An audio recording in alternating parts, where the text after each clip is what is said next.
breakfast. Oh, leftover na sisig, nilagyan ko ng egg. May egg na ako ngayon. Yan ang milk piece, nilagyan ko siya. At itong ating pansit na puro gulay, walang sahog. Yan lang ang ating breakfast. Uy, umuusok pa, lumabo ang camera. Yan, sinanggan ko siya ng carrots, celery, at beans only. Wala siyang karne, no any meat. Only vegetable. I love vegetable for me. At nag-blend ako ng carrots at orange. Kita nyo naman. Rich antioxidant, vitamin C. Yan. Fiber, beta-carotene. See, may bula-bula pa. Hindi ako nagsusugar. Ever since, hindi ako mahilig sa sweet.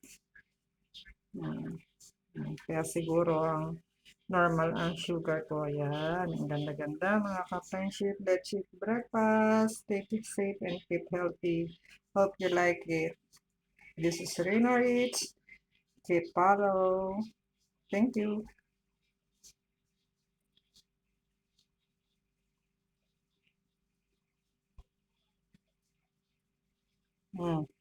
What happened?